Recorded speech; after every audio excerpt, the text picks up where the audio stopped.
میں نے تعامل کیے بغیر جواب دیا، میں ایکشن ڈپارٹمنٹ میں شمولیت چاہتا ہوں۔ میں آپ کو زیر زمین دنیا کی سیر کرواؤں گا۔ میں نے دلچسپی سے پوچھا، زیر زمین دنیا؟ ستمبر 1939 میں دوسری عالمی جنگ چھڑی تو اس وقت عرب لیجن 1350 مضبوط سپاہیوں پر مشتمل تھی۔ ان میں سے 1000 افراد جوان پولیس سے تعلق رکھتے تھے۔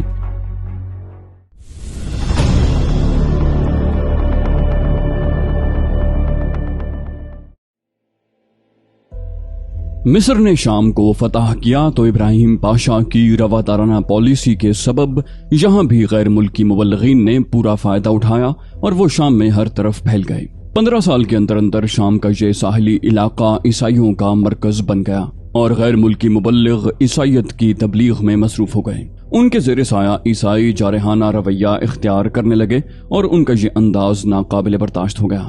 دیکھتے ہی دیکھتے عرب ثقافت کی تحریک شروع ہو گئی جس سے پورا شام متاثر ہوا۔ اگرچہ مصر میں بھی جدید فکر کے علم بردار عیسائی موجود تھے، تاہم شام پہلا عرب علاقہ تھا جس کی علمی رہنمائی عیسائیوں کے ہاتھ میں تھی۔ عیسائی تعلیمی ادارے کھل چکے تھے۔ ابراہیم پاشا جب تک شام میں رہا اس کے طاقتور ہاتھ نے عیسائی آبادی کو دبائے رکھا، لیکن جب مصری افواج شام سے رخصت ہوئیں اور عثمانی حکام نے نظم و ضبط سنبھالا تو مقامی باشندوں اور عیسائیوں کے درمیان پہلا تصادم ہوا۔ لبنان کو 2 الگ الگ اضلاع میں تقسیم کر دیا گیا۔ ایک ضلع میں عیسائیوں کی اکثریت تھی اور دوسرے ضلع میں مسلمانوں کی۔ تاہم جو آگ مبلغین نے بھڑکا دی تھی وہ ان اصلاحات سے بھی نہ بجھ سکی۔ فرانس اور انگلینڈ اس آگ کو ہوا دینے میں مصروف تھے اور لبنان میں مداخلت کا بہانہ تلاش کر رہے تھے۔ پھر فسادات ہوئے جنہوں نے جلد ہی قتل و غارت گری کی صورت اختیار کر لی۔ استنبول سے سلطان نے اپنے وزیر خارجہ کو بھیجا جس نے انتظامیہ میں نئی تبدیلیاں کی اور چند سال سکون سے گزر گئے۔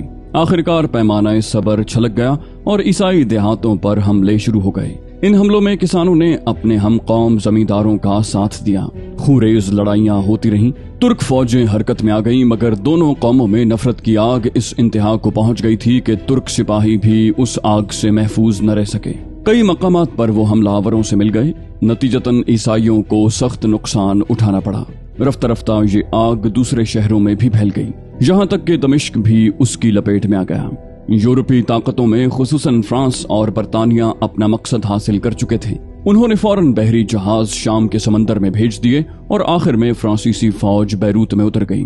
سلطان نے اپنے ایک وزیر فواد پاشا کو وسیع اختیارات دے کر بھیجا۔ یورپی طاقتوں کے نمائندے بیروت میں جمع ہو چکے تھے اور فواد پاشا پر زور ڈال رہے تھے کہ وہ لبنان کو باقی ملک سے کاٹ کر ایک الگ صوبے کی حیثیت دے دیں، ایک ایسی حکومت قائم کرے جس میں عیسائیوں کو مسلمانوں کے برابر نمائندگی حاصل ہو اور قبائلی سرداروں سے اختیارات چھین لیے جائیں۔ فواد پاشا کے لیے اس دباؤ کے سامنے جھک جانے کے سوا کوئی چارہ نہ تھا۔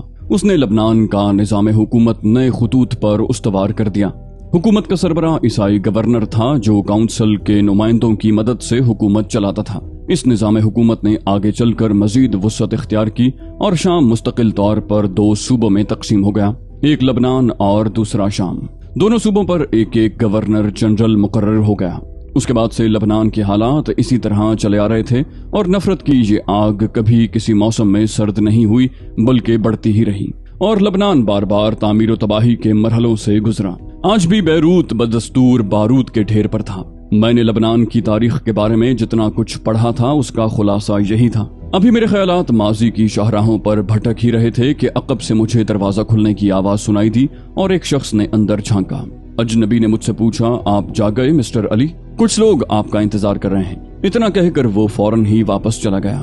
تھوڑی دیر کے بعد پروفیسر اسد ایک اور وجیح شخصیت کے ساتھ اندر داخل ہوئے۔ یہ دونوں مسکراتے ہوئے میری جانب بڑھے اور پروفیسر اسد نے اپنے ساتھ آنے والے سے میرا تعارف کرواتے ہوئے کہا، ان سے ملو علی، یہ عثمان ظاہری ہیں۔ میں نے عثمان ظاہری سے مصافحہ کیا۔ وہ بولا، میرے پاس آپ کا مکمل ریکارڈ موجود ہے علی۔ مجھے افسوس ہے کہ انتہائی مصروفیات کی وجہ سے میں امریکہ میں آپ کی امداد کے لیے کسی کو نہیں بھیج سکا۔ جواباً میں نے کہا، مجھے آپ کی مصروفیات کا اندازہ ہے۔ پروفیسر ہادی نے کہا، آپ کافی دیر تک سوئے ہیں مسٹر علی۔ مجھے یقین ہے کہ اس پرسکون نیند نے آپ کی تھکن دور کر دی ہوگی۔ میں نے کہا، جی ہاں، میں بالکل ٹھیک ہوں۔ پروفیسر نے کہا، تو پھر آئیے، نیچے چند لوگ آپ سے ملاقات کے خواہش مند ہیں۔ میں اپنے دل میں ایک عجیب سا احساس لیے ان دونوں کے ساتھ نیچے آ گیا۔ ایک بڑے ہال میں 10-12 افراد موجود تھے جن میں 4 خواتین بھی تھیں۔ سب نے میرا پرتپاک خیر مقدم کیا और फिर उन लोगों से मेरा तारुफ करवाया गया। उसके बाद चाय का दौर चला जिसके साथ खुश्क मेवे भी मौजूद थे। चाय के बाद प्रोफेसर ज़ाहिरी ने कहा, ये लोग तंजीम में आपकी शमूलियत के बारे में तफसीलात जानना चाहते हैं। मैंने उन्हें दावत दी है कि ये खुद आपसे इस बारे में मालूमात हासिल करें। मैंने इनकिसार के साथ खुशदिली का मुजाहरा करते हुए कहा, मैं हाजिर हूँ। प्रोफेसर असद ने कहा, आप शायद तंजीम के मुख्तलिफ शोबों से वाकिफ हों। इनमें political department, propaganda department, action department और दूसरे कई डिपार्टमेंट्स हैं। हम चाहते हैं कि आपका रुझान मालूम हो जाए तो फिर उसी डिपार्टमेंट में आपका इंदराज कर लिया जाए। मैंने तामुल किए बगैर जवाब दिया, मैं एक्शन डिपार्टमेंट में शमूलियत चाहता हूँ। सबके होंठों पर मुस्कुराहट फैल गई। प्रोफेसर असद ने कहा, हमारा भी यही ख्याल था। सिर्फ उस्मान ज़ाहिरी का ख्याल था कि आप सियासी शोबा पसंद करेंगे क्योंकि कानून के तालिब इल्म हैं। मैंने कहा, मैं जानता हूँ जनाब के तंजीम का हर शोबा उतना ही बाअमल है जितने दूसरे शोबे मुतहर्रिक हैं। हर एक का महाज भी उतना ही वसी वरीज है, लेकिन मेरे सीने में नफरत का जो जहन्नम दहक रहा है वो अमल चाहता है। मैं उन लोगों से दस्त बदस्त जंग करना चाहता हूँ, इसलिए मैंने ये शोबा पसंद किया है। प्रोफेसर ने अजराह मजाक मेरा हाथ पकड़ कर कहा, लीजिए अजीजा नाइमा बर्क, आपको ये आतिश फिशा मुबारक हो। वो खूबसूरत खातून आगे बढ़ी जिनसे मेरा तारुफ हो चुका था। खातून नाइमा ने बावक्कार लहजे में कहा, मैं आपको अपने दरमियान खुशामदीद कहती हूँ। मैंने गर्दन झुकाकर कहा, शुक्रिया खातून। प्रोफेसर असद ने नाइमा बर्क के बारे में बताया कि वो तरबियती शोबे की सरबराह हैं और मुझे उनकी ज़ेरे निगरानी तरबियत हासिल करनी थी। उन लोगों ने मुझे जिस कदर अहमियत दी थी वो बड़ा हैरतनाक अमल था, क्योंकि उनके दरमियान तो एक से एक नुमाया शख्सियत मौजूद थी। बहरहाल मैं अपनी खुशबख्ती पर नाज़ा था। 3 दिन मुझे प्रोफेसर असद के साथ गुजारने पड़े। इस दौरान बेशुमार लोगों से मेरा तारुफ हुआ। फलस्तीनी तंजीम के बारे में बहुत सी तफसीलात मालूम हुई। बेशुमार शोबे थे और हर शोबे की लातादाद ब्रांचें थीं। अल-आसिफा अल-बर्क जैसी तंजीमें एक्शन डिपार्टमेंट से ताल्लुक रखती थीं। उनके सुपुर्द मुख्तलिफ जिम्मेदारियां थी जिनकी तफसीलात आगे चलकर बताएंगे। चौथे दिन मुझे नाइमा बर्क अपने साथ ले गई। अब एक और खूबसूरत इमारत मेरे सामने थी। नाइमा बर्क ने मुझे बताया, ये एक्शन डिपार्टमेंट का दफ्तर है। कुछ देर बाद वहाँ मेरा रजिस्ट्रेशन किया गया और मुझे एक नौजवान जर्रार फौजी के हवाले कर दिया गया। जर्रार फौजी ने कहा, मैं आपको ज़ेरे ज़मीन दुनिया की सैर करवाऊंगा। मैंने दिलचस्पी से पूछा, ज़ेरे ज़मीन दुनिया? वो बोला, हाँ, उसे देखकर आप बहुत महजूज होंगे। नाइमा खातून ने मेरी हैरत पर मुस्कुराते हुए कहा, जर्रार, अली अब तुम्हारे सुपुर्द हैं, इनके कागजात मुकम्मल हो गए हैं, इब्तिदा कर दो। जर्रार फौजी ने गर्दन झुकाकर कहा, बेहतर खातून। फिर मेरा हाथ पकड़कर वहां से चल पड़ा। बैरूत की ज़ेरे ज़मीन दुनिया देखकर मैं नाकाबिल बयान हैरत का शिकार हो गया। शहर के नीचे एक नया शहर आबाद था। गुमान ही नहीं होता था कि हम जमीन के नीचे किसी शहर में महवे खिराम हैं। सड़कें, गलियां और मकानात काबिले दीद थे। मैं अपनी जात से बेखबर उस जादुई शहर को देख रहा था। वसी मकानात के सामने बोर्ड लगे हुए थे। ये सारे के सारे तरबियती स्कूल थे। नजरियाती तरबियत, जिस्मानी तरबियत और रूहानी तरबियत। उस कारखाना हयात ने अक्ल चकरा कर रख दी। मुझे इसका गुमान भी नहीं था कि ये सब कुछ यहाँ मौजूद होगा। काफी देर तक हम इस अनोखे शहर में घूमते रहे। फिर एक खूबसूरत रेस्तोरां के अहाते में दाखिल हो गए जहाँ कुर्सियां पड़ी हुई थीं। लेकिन ये सेल्फ सर्विस रेस्तोरां था। बस काउंटर पर एक लड़की और 2 मर्द मौजूद थे। जर्रार फौजी ने एक ट्रे उठाई और उन लोगों के पास पहुंच गया। फिर वो मशरूबात की 2 बोतलें और उम्दा किस्म के सैंडविचेस की एक प्लेट लेकर मेरे पास आ गया। मैंने गहरी सांस लेकर बेतकल्लुफी से खाना शुरू कर दिया। फौजी ने एक सैंडविच दांतों से काटते हुए कहा, कैसा लगा ये शहर? मैंने मशरूब का एक घूंट लेते हुए कहा, बस अल्फ लैला का कोई अफसानवी खित्ता मालूम होता है। जर्रार फौजी ने कहा, इस अल्फ लैलवी शहर की तकमील के लिए सैकड़ों इंसानों ने अपनी जिंदगी कुर्बान की है। ये उनके अज़ाइम की जिंदा कहानी है। मैंने एतराफ किया, यकीनन दुश्मनों के दिल में बैठकर ये काम आसान नहीं। वो बोला, एक तवील अरसे की मुशक्कत के बाद इसे तामीर किया गया है। इसके लिए बड़े बड़े अनोखे तरीक़ेकार इख्तियार किए गए हैं।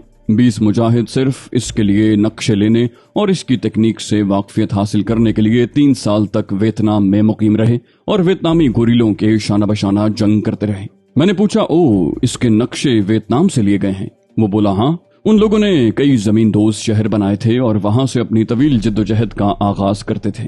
हमने ये ख्याल उन्हीं से लिया क्योंकि हमें यकीन था कि हमारी जिद्दोजहद भी तवील होगी। ऐसे दूसरे शहर भी तामीर किए जा रहे हैं। दरअसल हमारी जंग सिर्फ इसराइल से नहीं है। इसराइल क्या हैसियत रखता है? अगर उसे यूरोपी ताकतों और अमेरिका की पुष्ट पनाही हासिल न होती तो शायद ये कहानी बहुत जल्द खत्म हो चुकी होती।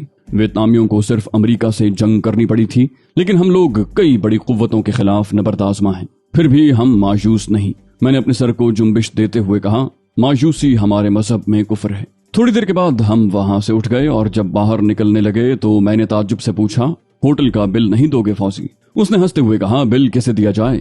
फिर वो मुझे वहां के निजाम के बारे में बताने लगा। तमाम सियासी तरबियती काम यहाँ होते थे। बेशुमार लोग इस शहर में मसरूफ रहते थे और उनकी जरूरतों के लिए कई ऐसे रेस्तोरां इस शहर में जगह जगह कायम किए गए थे ताकि जरूरियात की जुस्तजू में मुजाहिदीन का वक्त बर्बाद न हो। यही लोग रजाकाराना तौर पर उन रेस्तोरानों में 1 घंटा काम करते थे।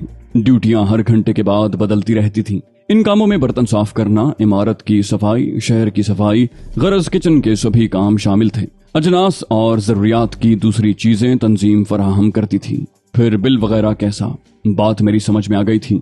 मैं हर लम्हे नई हैरत से दो चार हो रहा था। दर हकीकत ये माहौल तिलिस्मी माहौल महसूस हो रहा था। न जाने कितना वक्त गुजर गया। फौजी शायद खुद भी थक गया था। उसने कहा, खातून नाइमा बर्क ने मेरी ड्यूटी लगाई है कि तुम्हारे काम की इब्तिदा कर दी जाए। रजिस्ट्रेशन हो चुका है तुम्हारा। अब ये बताओ तरबियती प्रोग्राम कब से शुरू करोगे? मैंने कहा, किसी भी वक्त, मुझे इस पर कोई एतराज नहीं। जरार फौजी ने कहा, फिलहाल आज तो आराम करो। मेरा ख्याल है कल सुबह हम अपने काम का आगाज कर देंगे। मैंने सरे तस्लीम खम कर दिया। फिर हम उस जेर जमीन शहर से बाहर निकल आए। नाइमा बर्क की रिहाइश गाह में मेरे लिए जो कमरा मखसूस किया गया था, मैंने उसमें कयाम किया। रात का खाना नाइमा बर्क और कुछ दूसरे लोगों के साथ खाया गया। खाने के दौरान दिलचस्प गुफ्तगू होती रही। बहुत से मौजूआत जेर बहस आए और मैंने भी उसमें हिस्सा लिया। बस यही महसूस होता था जैसे देरीना शनासाओं के दरमियान बैठा हूँ। जरा भी अजनबियत का एहसास नहीं होता था। सबके सब बेतकल्लुफी से इस तरह गुफ्तगू कर रहे थे जैसे एक ही खानदान के अफराद हों। फिर कुछ देर के बाद हम लोग अपनी ख्वाबगाहों में चले गए। मैं नर्मोगुदास बिस्तर पर लेटा मुस्तकबिल के बारे में गौर करता रहा। ज़ेरे ज़मीन शहर मेरे दिल में हलचल मचाए हुए थे। वियतनामी गोरिलों ने अपनी निस्फ जिंदगी आजादी की जिद्दोजहद में सर्फ कर दी थी और बिलाखिर उन्होंने आजादी का ताज पहन लिया था। फलस्तीनी भी अपनी आजादी की जिद्दोजहद में मसरूफ थे। मुमकिन है कि ये जिद्दोजहद तवील हो जाए, मगर मगरबी ताकतों ने अरबों के सीनों में जो खंजर घोंपा था, उस जख्म से बहने वाले लहू के एक एक कतरे का हिसाब उन्हें उसी तरह चुकाना होगा जिस तरह अमेरिका ने वियतनाम में यह हिसाब चुकाया है। फिर मैं उन तरबियती स्कूलों के बारे में गौर करता रहा जिनसे मुझे दो चार होना था, यहाँ तक कि सोचते सोचते मेरी आंख लग गई और मैं गहरी नींद सो गया। दूसरे दिन सुबह को नाश्ते से फारिग होने के बाद जरार फौजी मेरे पास आया और बड़े वालेहाना अंदाज में बोला, क्या हाल है अली? मैंने कहा, बिल्कुल ठीक, मैं तुम्हारा ही इंतजार कर रहा था। हम दोनों कमरे से बाहर निकल आए। कुछ देर बाद हम दोबारा उसी ज़ेरे ज़मीन शहर में दाखिल हो गए। सुरंगों के जाल जाबजा बिछे हुए थे। न जाने ये शहर कहां से कहां जाता था। फिर मैं ट्रेनिंग स्कूलों के सिलसिले की जिस पहली इमारत में दाखिल हुआ वो दफातर की इमारत थी। यहाँ मुझे एक चौड़े चेहरे वाले शख्स के सुपुर्द कर दिया गया जिसका नाम हम्माद नूरी था।